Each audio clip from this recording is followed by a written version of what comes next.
그 날씨가 엄청 더웠는데 그래도 이 시간 건강한 모습으로 하나님의 전에서 뵙게 된 여러분들 반갑습니다. 하나님의 축복이 함께하기를 간절히 바랍니다. 그 믿음이 중창단이 두 번째 선거죠? 지난번보다 더 잘했나요? 나날이 발전하는 것 같습니다. 마태복음 21장에 있는 말씀을 보겠습니다. 마태복음 21장 1절에서 11절에 있는 말씀을 오늘 이 시간 묵상하도록 하겠습니다.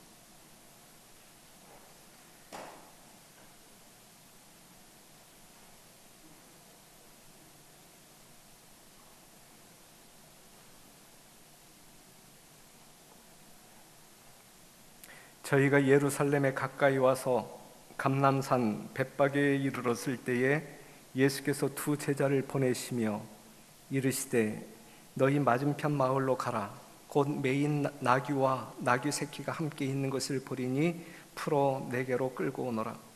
만일 누가 무슨 말을 하거든 주가 쓰시겠다 하라. 그리하면 즉시 보내리라 하시니 이는 선지자로 하신 말씀을 이루려 하심이라. 일러스되 시온 딸에게 이르기를 내 왕이 내게 임하나니 그는 겸손하여 나귀 곧 멍에 매는 짐승의 새끼를 탔도다 하라 하였느니라. 제자들이 가서 예수의 명하신 대로 하여 나귀와 나귀 새끼를 끌고 와서 자기들의 겉옷을 그 위에 얹음에 예수께서 그 위에 타시니 무리의 대부분은 그 겉옷을 길에 펴며 다른 이는 나뭇가지를 베어 길에 펴고. 9절 다 같이 읽겠습니다. 시작. 앞에서 가고 뒤에서 따르는 무리가 소리질러 가로되 호산나 다윗의 자손이여 찬송하리로다. 주의 이름으로 오시는 이여 가장 높은 곳에서 호산나 하더라. 예수께서 예루살렘에 들어가시니 온 성이 소동하여 가로되 이는 누구뇨 하거늘 무리가 가로되 갈릴리 나사렛에서 나온 선지자 예수라 하니라. 그래서 스가랴 선지자를 통하여 하나님께서는 한 예언을 주셨는데 그것이 스가랴 9장 9절에 있는 말씀입니다. 시온에 따라 크게 기뻐할지어다.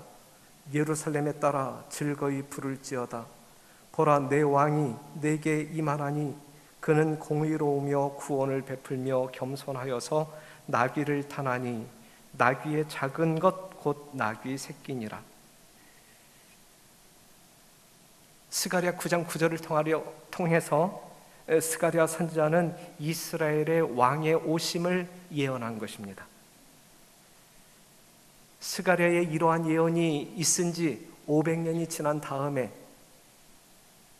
어느 주일 중 첫째 날 예수님이 나귀 새끼를 타고 예루살렘에 입성함으로 말미암아 이 예언이 성취됩니다. 하나님께서 말씀하신 모든 예언은 문자 그대로 성취되고 있음을 우리는 역사적인 사건을 통하여 확실하게 확인합니다. 하나님은 하나님의 말씀을 그대로 이루시고 필하시는 분임을, 지금 이 순간에도 이 지구의 역사가 하나님의 뜻대로 운영되고 있음을 우리는 믿어 의심치 않습니다. 그러한 하나님의 계획 속에 여러분들이 이 성전에 나와 이 거룩한 안식일을 지내고 있음에 대하여 크게 감사하고 하나님께 영광 돌리는 여러분과 제가 되기를 간절히 바랍니다. 그리스도께서는 왕의 입성에 관한 유대인의 풍습을 따르고 계셨다. 그분이 타신 짐승은 이스라엘 왕들이 탄 것이었던 바 이와 같은 방법으로 메시아가 당신의 나라에 임하시리라고 예언되었다. 그랬어요. 예수님이 나귀 타고 예루살렘에 입성함으로 말미암아 이제 왕으로 오시겠다 한 그 예언이 성취되고 있는 것입니다.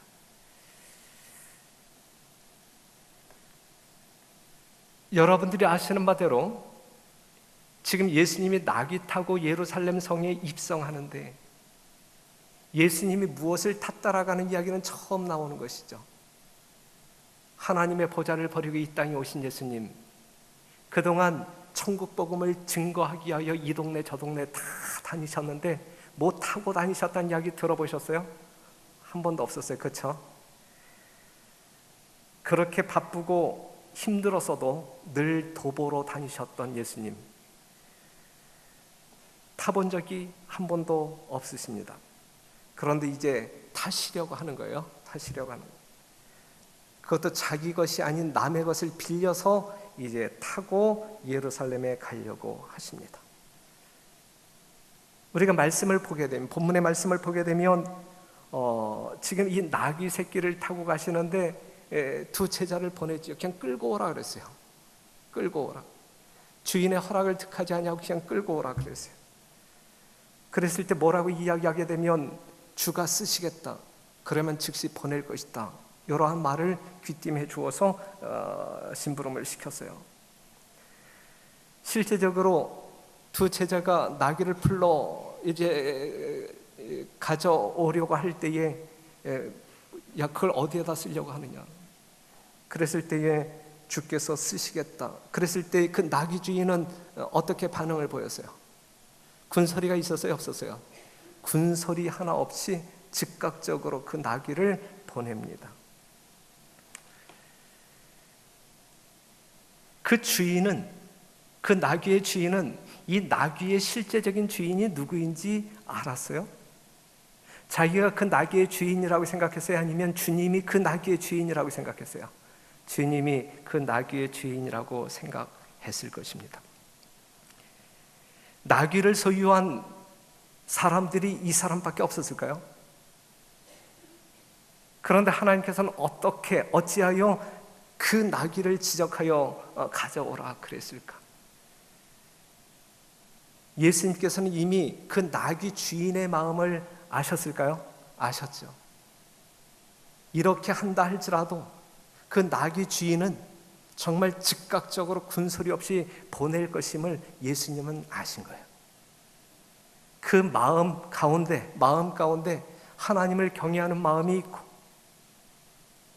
이 지구의 온전한 주인이 누구인지 철저하게 믿는 그 사람, 그렇기 때문에 정말 즐거운 마음으로 예수님께 헌신할 것을 아셨기 때문에 그러한 사람의 그 나귀를 쓰시고자 하신 것입니다. 사랑하는 성도 여러분, 예수님은 그런 사람의 마음을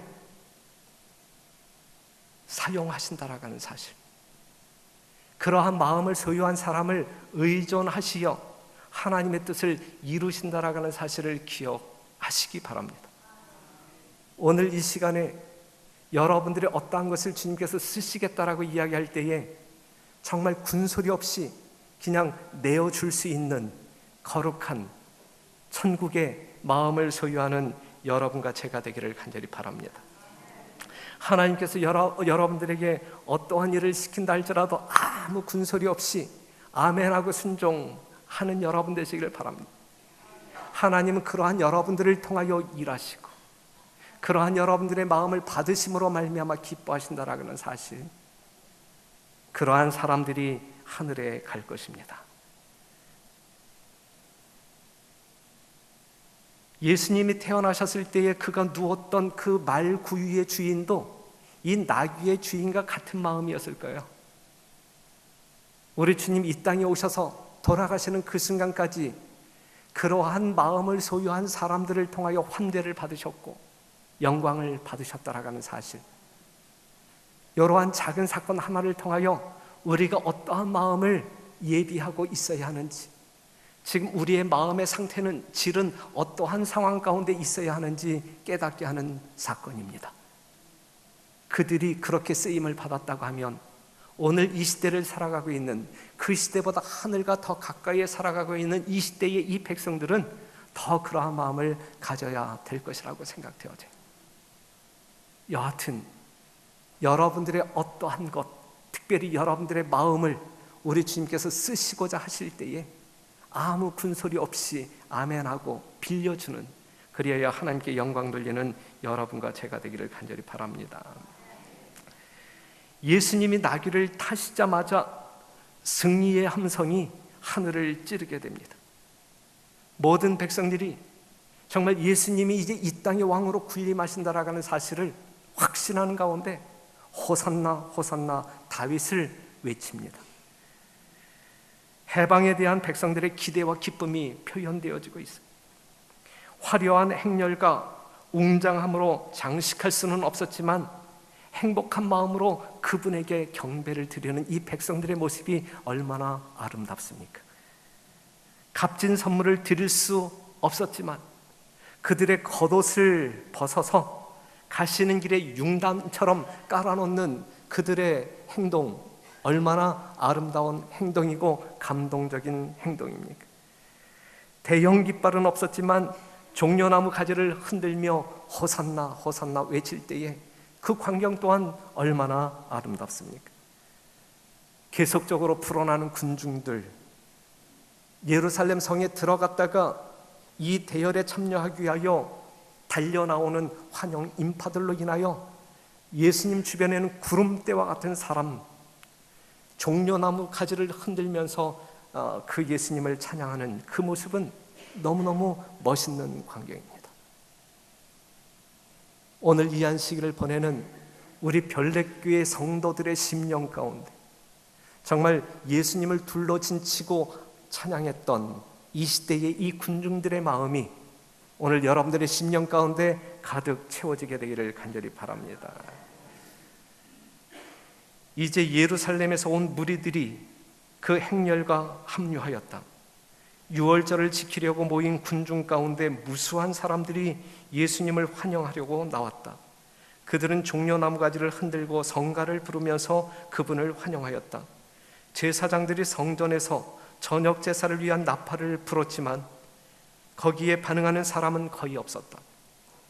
그리하여 관원들은 우려하면서 서로 온 세상이 저를 쫓는도다 라고 말하였다 그랬어요.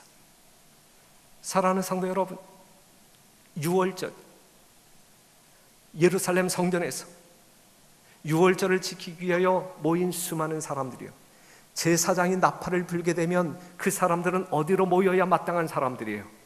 성전으로 모여야 마땅한 사람들입니다.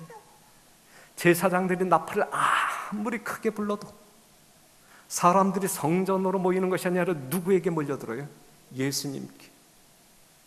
이 정상이에요, 비정상이에요? 이래도 되는 거예요? 이래야 되는 거예요. 그렇죠? 우리는 누구를 쫓아야 할 사람들? 제사장을 쫓아야 할 사람들이 아닌 누구를 쫓아야 할 사람들? 예수님을 쫓아야 할 사람들. 예수님을 쫓아야 할 사람들. 제사장들이 성전에서 사람들을 나팔로 불러 모았지만 모이지 않고 예수님께 몰려갑니다. 사람은 누구에게 몰려가야 돼요? 예수님께 몰려가야 돼요. 진리 대신 예수님께 몰려가야 거기에 길이 있고 생명이 있는 것입니다. 다른 누구를 쫓아가서도 안 되는 거예요. 그래서 14만 4천인들은 어린 양이 어디로 인도하든지 따라가는 자라 그랬어요. 우리는 누구를 따라가는 사람들? 오직 예수님을 따라가는 사람들. 생명을 주시는 예수님께 사람들이 몰려와야 합니다. 오라고 하지 않아도 몰려와야 합니다. 예? 우리 교회는 그 예수님이 계신가? 예수 보고 사람들이 와야 하는데 우리 별내교회는 그 예수가 계신가?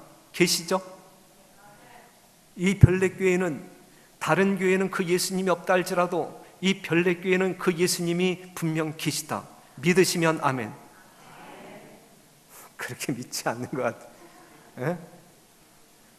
그 아멘 훈련이 한동안 안 했더니 아멘 소리가 점점 줄어드는 것 같아요. 그렇게 하지 말고 다시 한번 제대로 한번 해볼래요? 이 별내교회는 살아계신 예수님이 분명 계시는 교회다.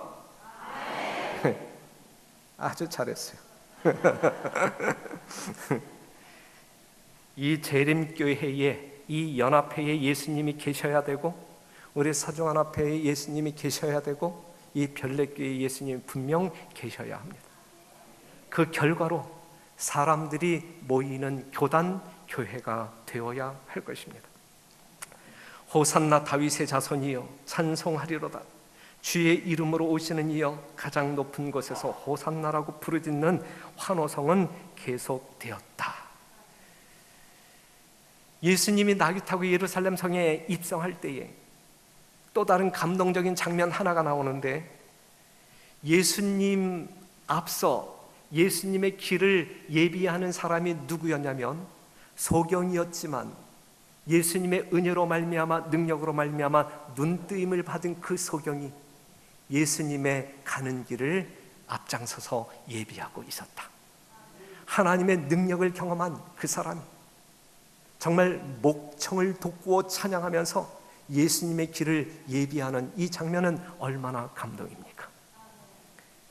예수님께서 혀를 풀어주신 벙어리가 가장 큰 소리로 호산나를 외쳤어요. 다른 어떠한 사람보다 정말 혀가 풀린 그 벙어리가 예수님을 찬양하는데 가장 큰 소리로 외쳤어요. 그분이 고쳐주신 절름발이가 가장 적극적으로 종려나무 가지를 흔들면서 공중공중 뛰어가는 모습, 춤추며 뛰어가는 모습, 예수님이 깨끗하게 고쳐주신 문둥병자들이 이제는 깨끗한 옷을 그 바닥에다 깔고 예수님의 길을 안내했어요. 예수님이 살려주신 건장한 나사로가 예수님이 타신 나귀의 곱비를 잡고 예루살렘 성으로 행진하고 있는 것입니다. 예수님의 은혜를 경험한 수많은 과부들과 고아들이 그 뒤를 따라가면서 하나님을 함성을 다하여 찬양하고 있는 것입니다. 사랑하는 성도 여러분, 이미 여러분들이 신앙적인 모든 여정 속에서 하나님의 크고 작은 은혜를 경험한 사람들이잖아요. 우리는 예수님의 뒤를 따라갈 때 하나님의 은혜를 경험한 살아있는 성도들로 살아있는 찬양을 하나님께 돌려야 할 백성들 아니겠습니까? 정말 넉넉고 막연하게 문짝이처럼 왔다 갔다 하는 성도들이 아니라 살아계신 예수님을 경험한 우리들의 삶 가운데 살아있는 생명력을 가지고 아직도 생생한 은혜의 기억력을 가지고 이 안식일의 주인 되신 그 왕, 그 예수 그리스도를 찬양할 때에 여러분들에게 큰 축복으로 다가가게 되기를 간절히 바랍니다.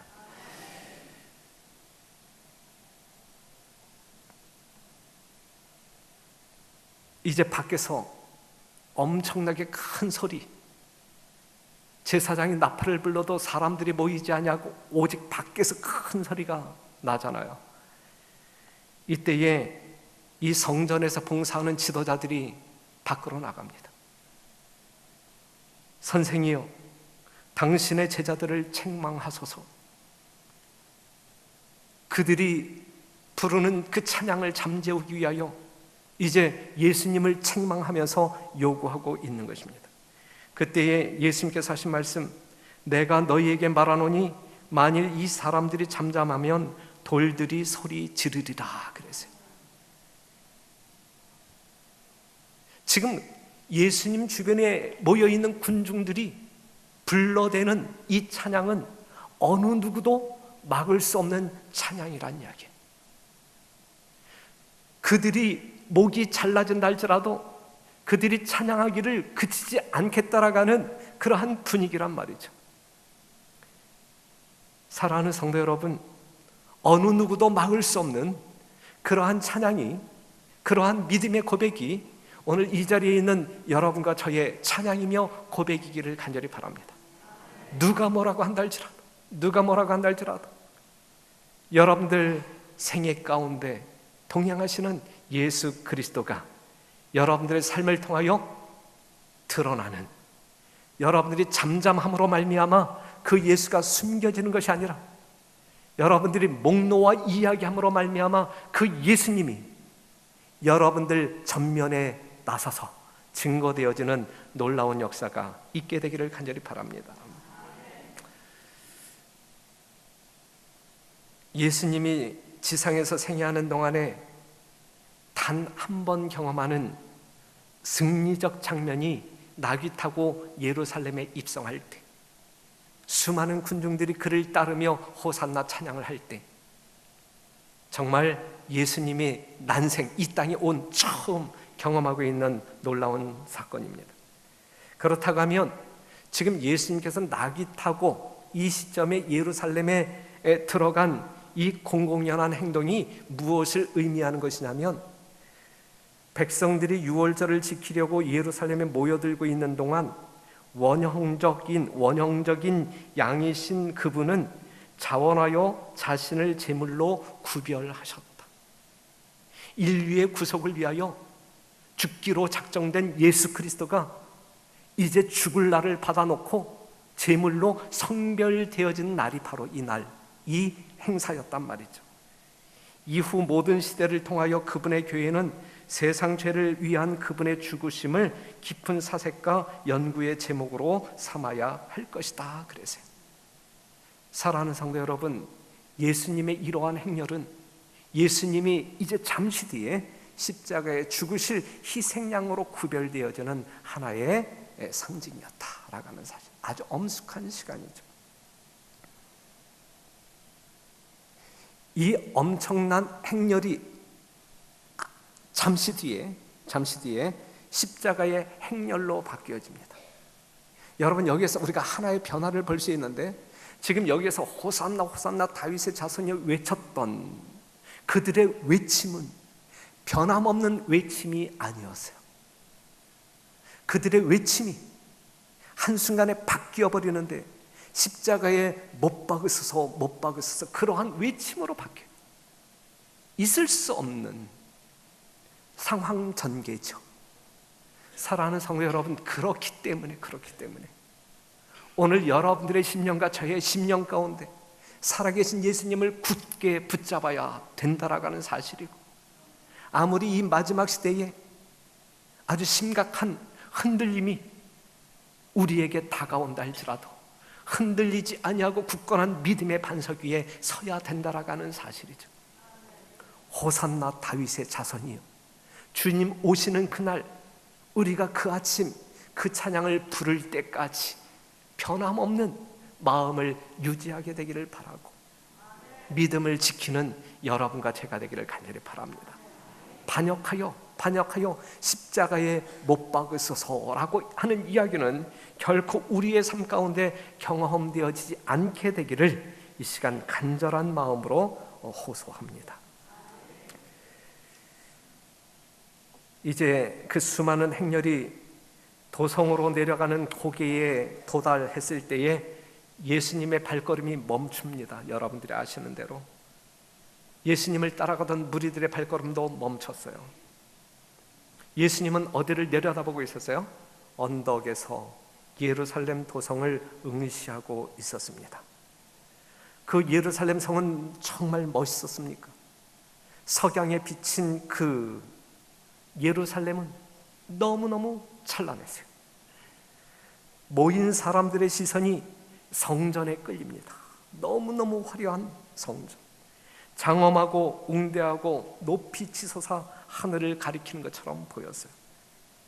그 예루살렘 성전은 유대인의 자랑이었고 영광이었습니다. 그런데 이건 유대인들만의 자랑이 아니었어요. 로마인들의 자랑이기도 했어요. 성전의 장대함을 로마인 그들도 역시 자랑하고 있었어요. 로마가 임명한 왕이 유대인과 합하여 이 성전을 지금 뭐 하고 있었냐면 재건하고 있었거든요. 로마 황제도 선물을 보내어 그것을 더욱더 아름답게 꾸미고자 노력했어요. 예수님과 그분을 따르는 제자들이 서 있는 산등성에서 볼 때 성전은 흰 눈으로 만든 큰 건물에 황금 첨탑들이 솟아 있는 모습이었다. 얼마나 광이 찬란한 아름다운 모습이었어요.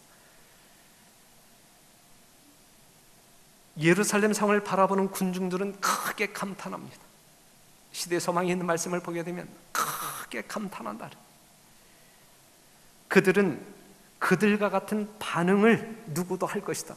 예수님도 지금 예루살렘 성을 넌지시 응시하고 있는 예수님의 얼굴에서도 지금 우리가 표현하고 있는 그 감탄의 모습을 볼 수 있을 것이다 하면서 그 예수님의 얼굴을 쳐다보죠. 하지만 예수님은 그들의 모습과 동일한 모습이었어요? 전혀 다른 모습이었어요? 전혀 다른 모습이었어요. 그러나 그들은 감탄 대신에 슬픔의 구름으로 덮인 얼굴을 본다. 그분의 눈에 눈물이 가득하고 그분의 몸은 큰 폭풍 앞에서 선 나무처럼 이리저리 흔들리는 한편 마치 깊은 상처를 받은 마음에서 나오는 듯한 그분의 떨리는 입술에서 터져 나오는 비탄의 울음소리를 듣고 그들은 매우 놀라고 실망하였다. 그랬어요. 그들은 감탄했지만 예루살렘 성을 내려다보는 수많은 군중들은 그 아름다운 성전의 모습 때문에 크게 감탄했지만 예수님은 비통한 눈물을 흘리고 있었어요. 똑같은 시간에 똑같은 사물을 보면서 군중들은 감탄했지 예수님은 비통한 눈물을 흘리셨다. 모두가 놀랐다. 천사들도 놀랐다. 그래서 천사들도 놀랐다. 예수님은 나사로의 무덤 앞에서 울었어요. 눈물을 보이셨어요. 나사로의 무덤 앞에서 예수의 눈물을 지켜보던 모든 사람들은 이해했고 그것이 사랑의 눈물임을 알았기 때문에 사랑의 눈물을 흘리시는 그 예수님을 존경했어요. 그런데 왜 그들을 감탄케 하고 자랑케 하는 예루살렘 성을 바라보고 우시느냐 이거예요. 지금 이 순간에 그들은 실망했어요. 그들은 실망했어요. 왜 우시는 거예요? 이 좋은 시간에 이 아름다운 광경을 왜 우시는 거예요? 울어야 할 분위기가 전혀 아닌데 왜 우시는 거예요? 예수님은 왜 우셨어요? 그 순간에 예수님은 왜 우셨습니까? 그토록 예수님을 따르며 찬양하고 경의를 표하며 충성을 맹세하는 군중들을 바라볼 때 너무 감격했기 때문에 감격의 눈물을 흘리시고 계시는 것인가? 이건 전혀 아니다. 이건 전혀 아니다. 지금 예수님이 내려다보고 있는 가운데 또 다른 것들이 보이는데 뭐가 보였냐면 겟세마네 동산이 보였어요. 몇 시간 뒤에 예수님이 그 겟세마네 동산에서 어떠한 기도를 드리시죠? 이 인류의 구속을 위하여 기도하는데 피땀 짜는 고통의 기도를 드리지 않습니까? 겟세마네 동산을 보면서 그것을 미리 보았나? 그 다음에 예수님에게는 양문이 보였어요. 양문, 희생양이 죽기 위하여 통과하는 문을 보았단 말이에요. 본인이 이제 잠시 뒤에 통과하여 죽을 그 문을 바라보셨어요. 가까이에 갈바리가 보였어요. 자신의 십자가가 세워질 그 갈바리를 보고 있는 거예요. 그러한 것들을 바라보면서 자신에게 닥칠 고통을 예감하면서 흘리는 고통의 눈물인가 이것이? 이것도 아니다. 이것도 아니다. 자기 희생적인 그분의 영혼은 자신의 받을 고통에 대한 생각으로 위협받지 않았다. 십자가의 고통 때문에 예수님은 위협받지 않았다. 이 이야기는 무슨 이야기예요? 구속하기 위하여 자신의 사랑을 쏟아붓는 이 인류를 구속하시기 위하여 자기가 표현하는 사랑이 십자가의 고통보다 더 컸다는 이야기예요? 작았다는 이야기예요? 컸다는 이야기. 우리 예수님은 그러한 사랑으로 여러분들을 구속하셨고 그렇기 때문에 오늘 이 시간 여러분들이 이 자리에 있는 것 아니겠습니까? 우리가 이 자리에 계시면서 정말 양심적으로 하늘을 쳐다볼 때에 그 십자가에서 피를 흘리시며 고통하셨던 그 예수님의 진정한 마음을 헤아리고 그 사랑에 감동해야 마땅하지 않겠습니까? 우리 예수님은 그렇게 사시다가 그렇게 가셨는데 분명 예수님은 겟세마네, 양문, 갈바리 그러한 것들을 보면서 고통의 눈물을 흘리신 것은 아니다. 그렇다면 왜 우셨느냐? 그렇다고 하면 왜 우셨을까? 왜 고뇌의 눈물을 흘리시면서 신음하며 통곡하셨느냐 이거예요. 예수님의 마음을 찢어지게 한 것은 하나님의 아들을 거절하고 그분의 사랑을 조소하고 그분의 능력 있는 이적을 보고서도 확신하기를 거절하고 그분의 생명을 취하려는 예루살렘의 광경이었다 그랬어요. 이러한 사랑을 퍼부어 줌에도 불구하고 그것을 감지하지 못하는 백성들, 빛이 어두움 가운데 비추었지만 어두움은 그 빛을 거절하는 그 모습을 보게 될 때에 속이 답답하여 예수님은 울 수밖에 없었다. 이 좋은 영생이 있는, 이 좋은 하늘나라가 있는데 아무 의미 없고 무가치한 세상의 쓰레기통을 뒤적거리는 그 사람들의 모습을 보면서 너무나 깝깝하여 눈물을 흘리고 계시는 것이다, 이것이죠. 자기 백성이 자기를 거절하는 것을 보았어요.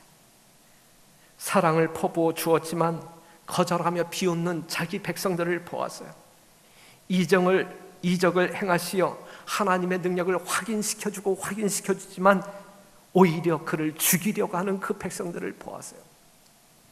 사랑하는 성도 여러분, 마음에 움직임이 없는 사람들,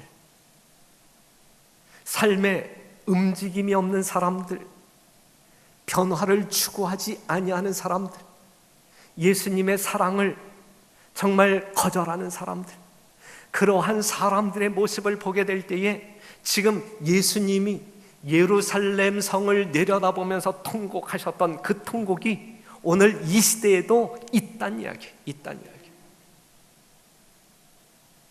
하나님의 거룩한 말씀을 통하여 하나님의 사랑을 들음에도 불구하고 여러분들 심령 가운데 아무런 미동이 없을 때에 우리 예수님은 통곡하신다는 말씀이에요.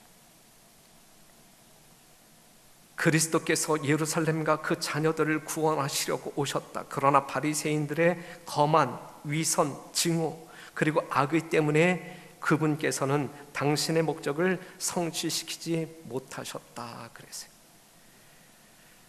누가복음 19장 42절 44절에 있는 말씀을 보게 되면 그들의 운명이 이제 예수님에 의하여 예고가 되죠. 가라사대 너도 오늘날 평화에 관한 일을 알았다면 좋을 뻔하였거니와 지금 내 눈에 숨기웠도다. 날이 이를지라 내 원수들이 토성을 쌓고 너를 둘러 사면으로 가두고 또 너와 및 그 가운데 있는 내 자식들을 땅에 메어치며 돌 하나도 돌 위에 남기지 아니하리니 이는 권고받는 나를 내가 알지 못함을 이남이니라 하시니라 그랬어요. 사랑하는 성도 여러분, 예수님이 통곡하는 이유는 여러분들이 알지 못하기 때문에 그래요. 알아야 할 구속의 진리를 알지 못함으로, 알아주어야 할 예수님의 진정한 사랑을, 마음을 알아주지 못하기 때문에 그러한 우리들을 바라보면서 예수님은 통곡하신다는 말씀이죠. 예수님을 거절하는 사람들의 결과, 예루살렘을 번갈아가면 머지않아 로마 군대에 의하여 포위될 것이고 성 안의 사람들은 굶주리게 될 것이고 굶주림이 너무너무 커서 자기가 낳은 새끼들을 삶아서 나눠 먹는 그러한 끔찍한 일들이 있을 것이고 이러한 광경들을 미리 내다보시는 예수님께서 통곡하지 아니할래야 아니할 수가 없는 거예요. 오늘 예수님을 믿도록 권하지만 이런 핑계 저런 핑계로 예수님을 영접하지 아니하는 사람들을 바라보면서 머지않아 뜨인돌이 나타나게 될 때에 가루가 될 운명인데 그러한 사람들의 운명을 바라보시면서 예수님이 울겠어요? 아니면 웃겠어요? 울 수밖에 없는 거예요. 사랑하는 성도 여러분, 여러분들로 인하여 예수님이 결코 우는 일이 없게 되기를 간절히 바랍니다. 지금 하늘 지성소에서 이 성전을 내려다 보실 때에 이 성전에 앉아있는 어떠한 영혼 때문에 우리 예수님이 통곡하는 일이 없게 되기를 바라고 나의 피 할 때 그 피의 공로로 말미암아 모든 별내교의 성도가 구원받았다라는 하나님의 이야기를 들음으로 말미암아 우리 예수님이 크게 기뻐하는 이 안식일이 되기를 간절히 바랍니다. 사랑하는 성도 여러분, 예수님을 믿도록 권할 때에 거절하는 사람들 때문에 예수님은 이렇게 통곡하고 계십니다. 그렇기 때문에 성경 가운데 나와 있는 이러한 통곡이 아닌 하나님이 우주적인 기쁨을 누리는 때는 하나님의 말씀을 영접하여 회개하고 하나님의 자녀되기 위하여 돌아오는 그 한 영혼을 만났을 때에 무한정 기뻐하시는 것입니다. 이러한 기쁨이 이 안식일 우리 예수님에게 경험되어져야 되지 않겠습니까? 또한 하나님의 자녀된 우리들의 삶 가운데 그 예수님의 기쁨, 그 주인의 기쁨에 동참하는 놀라운 축복이 있어야 되지 않겠습니까? 사랑하는 성도 여러분, 묻습니다. 우리 예수님이 오늘 이 성전을 내려다보고 계실 때 우리 예수님은 웃으실까? 아니면 우실까? 우리 하나님은 통곡하실까? 아니면 기뻐 웃으실까? 분명 이 교회를 내려다보시는 우리 예수님에게 기쁨이 있어야 돼요. 웃음이 있어야 돼요. 통곡이 있어서는 아니 될 것입니다. 오늘 여러분과 저의 존재로 말미암아 우리 하나님이 영광 받으시고 크게 기뻐하는 거룩한 안식일 되기를 간절히 바랍니다. 감람산을 넘어 예루살렘 성에 예수님이 들어가시려고 했어요. 제사장들과 관원들이 성 밖으로 나와서 뭐야? 얘는 뭐야? 라고 이야기해. 이는 누구냐? 이는 누구냐? 그냥 조금 비하해서 이야기하면 얘 뭐야? 얘는 뭔데 지금 이러고 있는 거야? 이거거든요. 그때의 성령의 감동하심을 받은 제자들이 이는 누구냐라고 이야기할 때에 누구다라고 이야기합니다. 누구다. 성령의 감동함을 받은 사람들만이 이 예수가 누구냐라고 이야기할 때 누구다라고 말할 수 있는 거예요.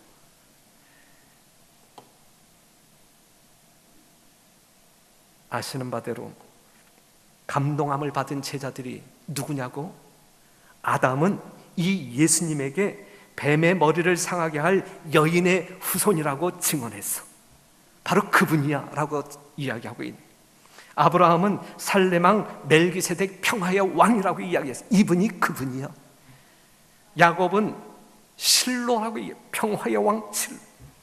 이사야는 임마누엘 기묘자 모사 전능하신 하나님이라고 이야기했어요. 이분이 바로 그분이야 라고 이야기해요. 예레미야는 여호와 우리의 의, 다니엘은 메시아, 호세아는 만군의 하나님 여호와시라, 여호와는 그의 기념 칭혼이라. 침례 요한은 세상 죄를 지고 가는 하나님의 어린 양이로다.